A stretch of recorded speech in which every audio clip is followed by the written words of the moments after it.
I mean, here he's got three black men standing around him. Black, I guess we had Candace Owens there, and Charles and Kanye, and but he just started acting like this authority, and trying to dispute and play this devil's advocate with Kanye about love being the strongest force in the universe. And hell yes, man, he's got my vote. I mean, yeah, I mean Kanye, absolutely. Absolutely, man. I mean, this is what it's all about. It's all about love. And what is love? I mean, it's caring. It's just giving a damn. It's caring as much about your fellow human being, the least of those, whoever you imagine that to be, the least of men, as much as you care about yourself. So, I mean, yeah, Kanye, I mean, I'm down. I mean, I could easily be his friend because he's real. And I like real people. And he's not going to accept being addicted to opioids. Good for him. Screw that crap, man. I mean, look, we're all gonna be tempted in many ways to do drugs, to imbibe in alcohol too much, too often, to do junk food. I mean, that's like a drug, and I see it in myself. Believe me.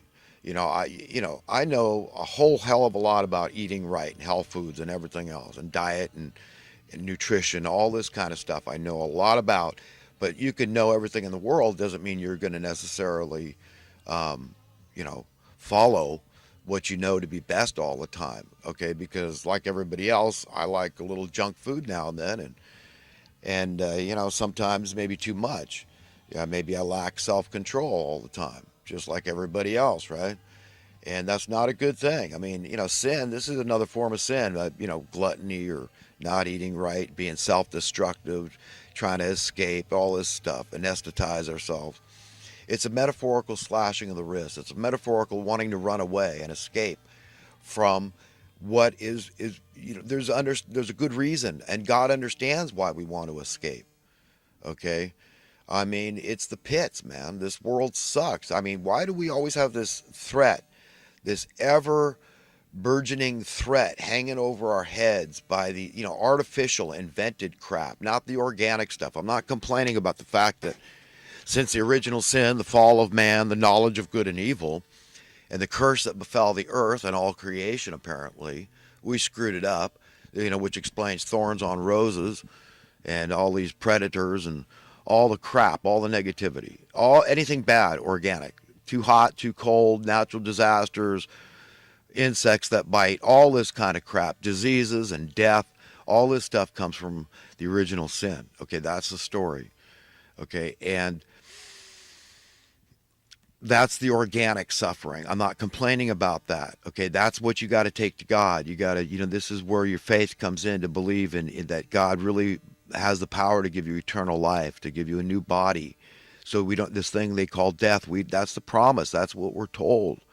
Okay, and Jesus raised the dead, so he proved it in a very tangible, in your face way that God has that power and authority, ability to do that. And we've got to trust that. That's the faith, is that trust and believing that is possible. And scientifically, you can say, well, yeah, I mean, the atoms all belong to God. He owns all the earth. And so all these minerals that we're composed of and the water that our bodies are composed of, he owns and has control of it. He can put the life force back in it, our essence, like I was talking about earlier. So we are a lot more than bodies. But sin is certainly nothing to be proud of, okay? And I'm disgusted. I get disgusted with myself. I say, why? Is this really the best thing I could do for humanity? I know my time is short. All these things that weigh on my conscience whenever I engage in escapist behavior, dissipating time, whatever you want to call it. And some forms of this are much healthier than others. But the fact is that we all feel a need to do something. Like, it's sort of like jamming a needle in your arm, for a heroin addict or something. Why are they doing it? We're not getting to the bottom of why people are using all these prescription drugs and the opiates and the heroin and these things that are killing people in pretty large numbers, from what I'm hearing. I mean, if you watch Cops, which is, to me, seeing the reality of what these guys are going through day in and day out, you got to have a lot of courage. I mean, American cops are the bravest cops in the world. They've got to be. among them. I mean, I couldn't do the job. I don't have the guts. Okay, I just don't. I don't. I don't have. To me, these guys blow my mind. Okay, what they have to go through. But a good cop will say, "I'd like lower crime for sure." Okay, and he would be willing to do whatever it took to have lower crime. They're good, decent, upright people for the most part. All the law enforcement.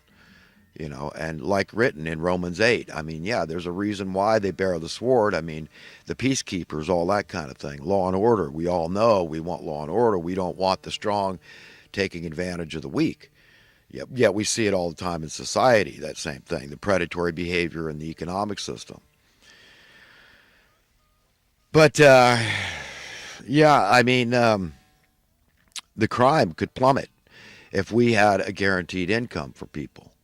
And the justification, okay, is the fact that this planet belongs to all of us. We all have an inherent right, a God-given right, to share in the natural resources of the planet. Okay, that this is all made up. It's an unreality that's imposed on us from birth. They use what's called euphemistically a cost of living tax. Well, they don't call it a tax, but obviously it's a tax. If you need it in order to survive, that's what living is. It's surviving, it's existing. So this is literally a tax on your very existence. And you think any of us are going to escape the implications of that, psychological implications? We're not. So none of us are free. This came up with Kanye West and what he was talking about, this freedom and this imprisonment, Alex Jones with the prison planet and all this. People that get it, okay, that much. I mean, you got to get it. You're not free. You're not free, okay? That you could say, well, I'm free here. I'm not in jail.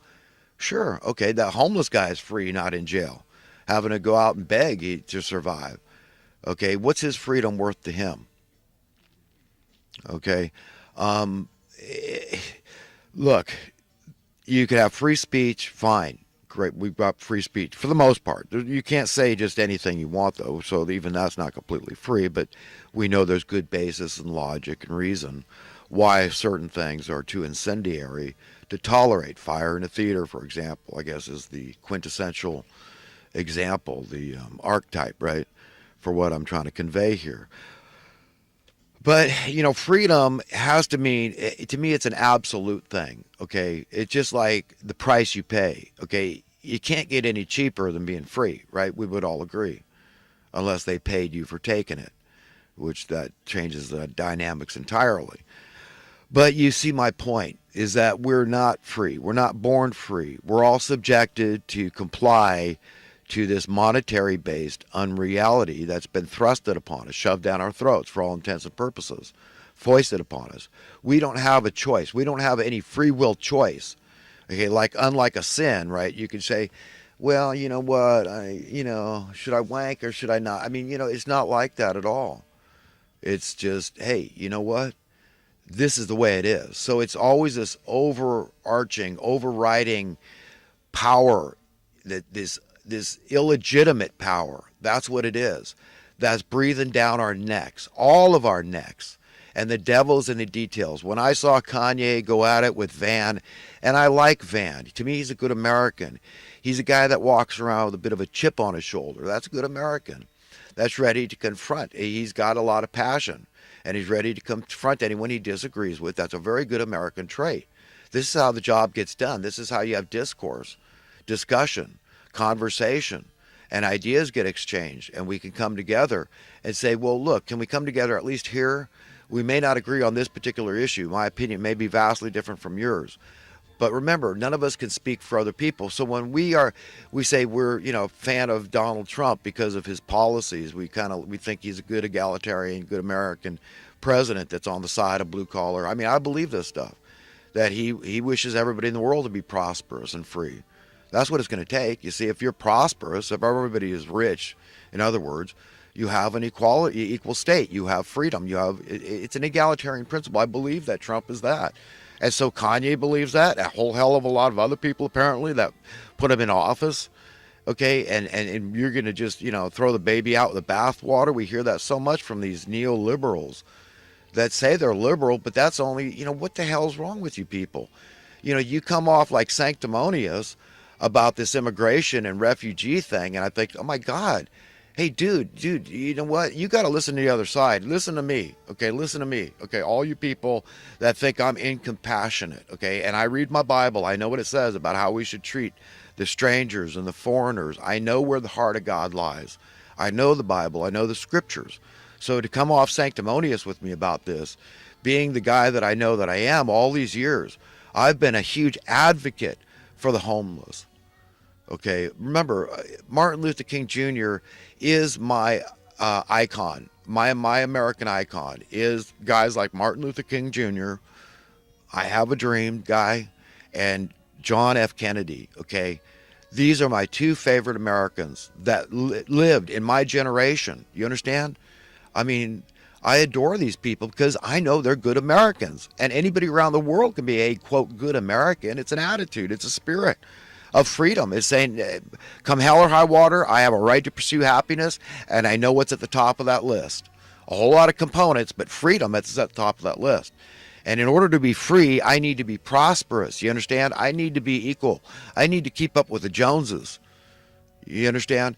And so, yeah, you know what? I really like Kanye West and all these people. I think they're mean, saying, suggesting, and even Dr. Phil got on the show. And I've got notes talking about this stuff, but anything I touched on, I'm not going to repeat again when I go through the notes of the, the things from this past week, the recent events, current events, and talking points. But I'm not going to go through it.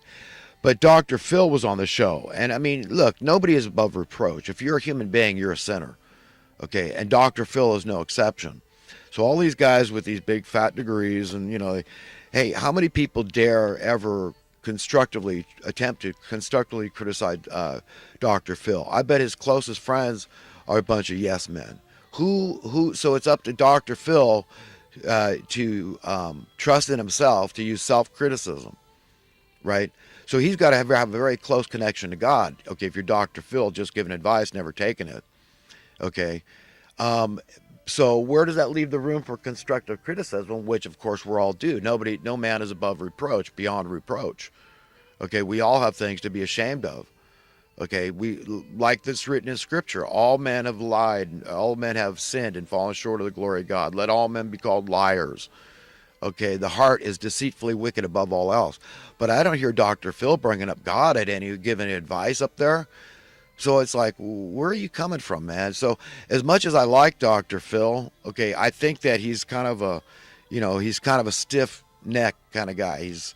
He's I don't know. I think that he's due his share of criticism for how he just jumped on board with Van's attitude, and and by extension, the rest of the studio that was clapping and cheering when Van threw in his 2 cents and just blurted out, and then ran away from Kanye when Kanye wanted to go over and give him a hug. Okay, so, I mean, no, there's room for criticism all the way around. But the point I'm trying to make here is that everybody's heard this term, the devil is in the detail. And that's how I see it. It's in the detail of every single divisive tool, implement that is used against humanity in every single circumstance without fail throughout all history to this current moment, and any divisions that are deliberately contrived, concocted, conjured up by the evil ones to keep us at each other's throats, to keep us distracted from putting our eyes squarely on these a-holes, okay, that won't set the captives free. That day is coming when the captives will be set free, when, yes, there will be universal, absolute freedom. And of course, that means free from the money masters of misery. That day is coming. Okay, and the fact is that nobody has to worry. We're all going to serve each other. The difference is that nobody's going to have a one-up on anybody else. No advantage-disadvantage paradigm. We all just, readily accept all these people that are born into wealth, the royalty and the Rothschilds and the Rockefellers, and it goes on and on and on. We know hereditary wealth is very commonplace in the world. So that's what's going on here, and we all just, oh, well, that's just the way it is. That's just the way it is. So we can accept this, although a man's life extends of what, 65, 75, 85 years. Okay, we're just passing through, but we accept that, it just gets passed on to the same mentality. The same caliber of people just keep ruling over the affairs of men, the grand puppeteers that control the money issuance of currency. That's who these people are. Of course they're in there. They want to own the money.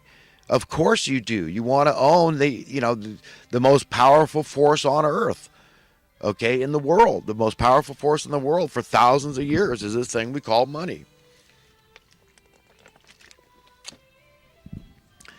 So, but we have such a hard time. We think it's such a departure from, our precious reality, that being our reality, okay, monetarily speaking, these people that have this huge advantage over us, that create the policies we have to live under, that they exempt themselves